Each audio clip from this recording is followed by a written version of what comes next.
৯৯% মুসলমানের দেশের যিনি প্রধানমন্ত্রী ছিলেন উনি কিন্তু তাহাজ্জুদ করতেন ডেইলি। ৫ ওয়াক্ত নামাজ পড়তেন, ফজরের নামাজের পরে কোরআন তেলাওয়াত না করে কোনো কাজই করতেন না।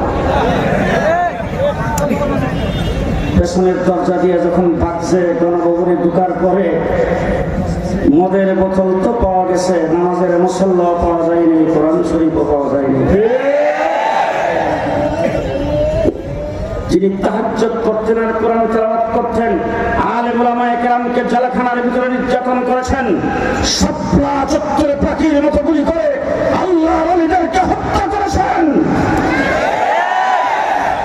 আজকে আমি আপনাদের সামনে দাবি জানাতে চাই, গত 15 বছর যারা রক্ত দিয়েছেন, বিএনপি রক্ত দিয়েছেন, জামাত রক্ত দিয়েছেন, ভিন্ন মত অবলম্বী আওয়ামী লীগের ভিন্ন মত অবলম্বী যারা ছিলেন তারা নির্যাতিত হয়েছে, রক্ত দিয়েছে, গুম হয়েছে, তাদের বিরুদ্ধে মামলা হয়েছে, জেল জুলুম নির্যাতন ভোগ করেছেন। বাংলাদেশের সমস্ত রাজনৈতিক দল, আওয়ামী লীগের ভিন্ন মতের যত দল মত সকলকে আমি একত্রিত করে চ্যালেঞ্জ করে বলতে চাই, আপনাদের গোটা 15 বছরের নির্যাতন একত্রিত করেন, আমার শাপলা চত্বরের এক রাত্রির সমান হবে না। শাপলা চত্বরে এক সাগর রক্ত দিয়েছি আমরা। 2021 সালে আমরা কি বলেছিলাম? আমরা একটা মূর্তির বিরোধিতা করেছিলাম এবং সেটা যুক্তিসঙ্গতভাবে করেছিলাম। আমার দেশের স্বাধীনতা যুদ্ধ যার নেতৃত্ব হয়েছে তার মূর্তি বানায় রাস্তার উপরে লাগাবেন আর মাথায় পাখি বসে পায়খানা করবে, এইভাবে যুক্তিতর্ক দিয়ে আমরা কথা বলেছি। কিন্তু তারপরে আমাদের উপর নির্যাতন হয়েছে, গুলি করে পাখির মতো গুলি করে আমার ব্রাহ্মণবাড়িয়াতে 15 জনকে হত্যা করেছেন, আমাদেরকে জেলখানার ভিতরে বৎসরের পর বৎসর আটকে রেখেছেন। আজকে যখন পেছনের দরজা দিয়ে ভেঙে গেছেন, গলায় রশি লাগা সমস্ত মূর্তি ভেঙে চুরমার করে দিয়েছেন। বাংলাদেশ আজকে মূর্তির থেকে পাক পবিত্র হয়েছে। সামনে আবার মূর্তি আসুক, এটা কি আপনারা চান? জি, আপনারা কি কেউ চান? তাই আজকে পরিষ্কার ভাষায় বলবো, অন্তর্বর্তীকালীন সরকার আমাদের রক্তের উপর দাঁড়ায় আপনি ক্ষমতায় আছেন। ডক্টর ইউনূস সাহেব, আপনাকে ক্ষমতায় আমরা বসাইছি। যখন লেডি প্রধানমন্ত্রী যখন ভাবছেন, আওয়ামী লীগ যখন তথ্যের ভিতরে ঢুকে গেছে, তখন পুলিশ বাহিনী ছিল তাদের পুলিশ লীগ, তারাও কাছ থেকে অব্যাহতি দিয়ে ফেলেছেন। রাস্তাঘাটে, থানায়, বাজারে, বন্দরে কোথাও কোনো পুলিশ নাই।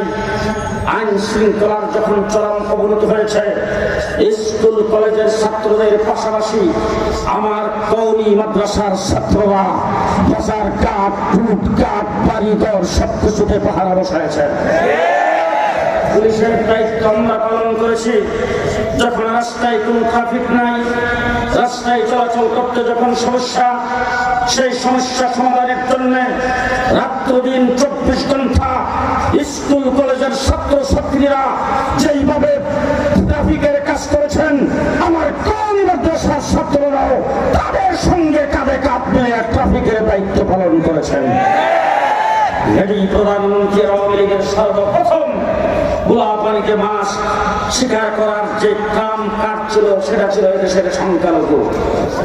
তারা ভারতে বসে, মোদির কোলে বসে বাংলাদেশে সংখ্যালঘুদের উপর নির্যাতন হচ্ছে, সংখ্যালঘুদের বাড়িঘর আক্রান্ত, সংখ্যালঘুদের মূর্তি মন্দিরে আক্রমণ হচ্ছে। এই অজুহাত তুলে যখন বাংলাদেশের গোলাপানিতে মাছ শিকার করতে চেয়েছে, দেশের পরিস্থিতি যখন খারাপ করতে চেয়েছে, ওই মুহূর্তে আমার দেশের কওমি মাদ্রাসার আলেম উলামায়ে কেরাম, ছাত্র জনতা, আমরা হিন্দুদের স্থাপনা পাহারা দিয়েছি, তাদের মন্দিরগুলোতে পাহারা বসাইছি। বাংলাদেশে যখন বিচারপতিদের মাধ্যমে যখন কু করতে চেয়েছে, সেটাকে আমরা নস্যাৎ করে দিয়েছি। সচিবালয় আনসারদেরকে দিয়ে ঘেরাও করে সেখানে যখন কু করতে চেয়েছে, আমরা সেটাকেও নস্যাৎ করে দিয়েছি। গত 10 তারিখে ঘোষণা দিয়েছিল সারা বাংলাদেশে তারা একযোগে নামবে। ছাত্র জনতা মাঠে ছিল, আর আমি যেহেতু তোলা রাশি সালাম দিতে জানি, তোলা রাশি দিয়া সালাম দিয়ে দেখলাম বাংলাদেশের কোথাও তাদেরকে খুঁজে পাওয়া যায়নি। আমার দেশের ছাত্র জনতার সাথে কাঁধে কাঁধ মিলিয়ে মাঠে ছিলাম। সেই মাঠে থেকে অন্তর্বর্তীকালীন সরকারকে পদে পদে সহযোগিতা করে আসছি। আপনারা আলেম ওলামায়ে কেরামের রক্তের উপরে দাঁড়ায়া, রাজনৈতিক দলগুলোর রক্তের উপরে দাঁড়ায়া, ছাত্র জনতার রক্তের উপরে দাঁড়ায় আপনারা ক্ষমতায় আছেন। তবে বাংলাদেশের 92% মুসলমানদের দাবি হলো সংবিধান আজকে সংস্কার হবে। সংবিধান প্রণয়নের জন্য কমিশন গঠন করেছেন। আজকে জনতার মাঝে একটা দাবি জানাতে চাই, সেই কমিশনের ভিতরে আলেম ওলামায়ে কেরামকে রাখতে হবে, আলেমদেরকে রাখতে হবে।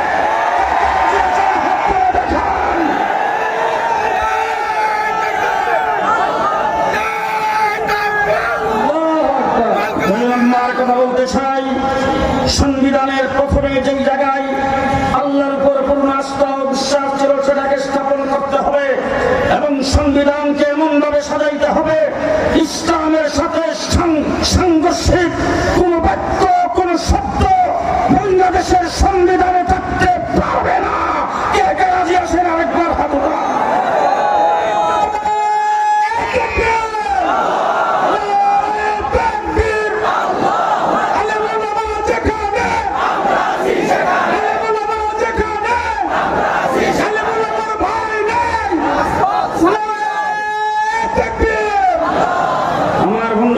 সংক্ষেপে আরেকটি কথা বলতে চাই, শিক্ষা জাতির মেরুদণ্ড, শিক্ষা জাতির প্রাণ। আপনারা যারা এখানে এসেছেন এক কথায় আমার সাথে একমত হবেন, আমরা মুসলমান। ভবিষ্যৎ প্রজন্ম আমাদের সন্তানের এ দেশে মুসলমান হিসাবেই থাকবে। আপনারা একমত? একমত। তাহলে যারা মাদ্রাসায় পড়ে তারা হবে মুসলমান, স্কুলে যারা হবে তাদের জন্য মুসলমানদের দরকার নাই।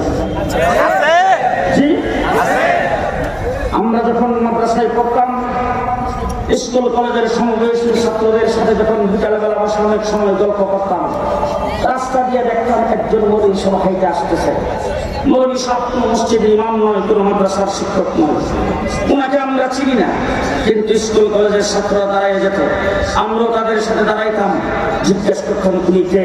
তারা আমাদেরকে আস্তে করে বলতো আমাদের স্কুলের মৌলবী মাস্টার। আজকে বাংলাদেশের কোন স্কুলে কোন মৌলবী মাস্টার সবাই করে আছে? জি, গোটা বাংলাদেশের স্কুল কলেজে দ্বীনি শিক্ষা ছিল, দ্বীনিয়াত ছিল, ধর্ম শিক্ষা ছিল। সেইগুলিকে সংকোচন করতে করতে কোন স্কুলে কোন মাস্টার রাখা হয় নাই, পরীক্ষার সাবজেক্ট থেকে বাতিল করা হয়েছে। ফলশ্রুতিতে বাংলাদেশের মানুষকে সিলেবাসের ভিতরে ঢুকে সামনে নাকি বানর থেকে তৈরি। ফলশ্রুতিতে বাংলাদেশের 90% মুসলমানের দেশের সিলেবাসের মধ্যে ঢুকেছে শরীফ থেকে শরীফার গল্প। আমার বাংলাদেশের ধর্ম শিক্ষার সিলেবাসে ঢুকেছে রাম রামায়ণের বিচার। নাস্তিকতাবাদের শিক্ষা চালু করেছিল গত 15 বছরে। হেফাজতে ইসলাম বাংলাদেশ গঠন হয়েছে কুদরতে হুদা শিক্ষা কমিশনের মোকাবেলায়। হেফাজতে ইসলামের প্রথম আন্দোলন ছিল শিক্ষানীতি প্রণয়নের বিরুদ্ধে। হেফাজতে ইসলামের প্রথম আন্দোলন ছিল শিক্ষা থেকে দেশের যুব সমাজকে বঞ্চিত করার বিরুদ্ধে। আমার ভাইয়েরা মুফতি ফজলুল হক আমিনী সাহেব হরতাল করেছিলেন শিক্ষানীতির বিরুদ্ধে।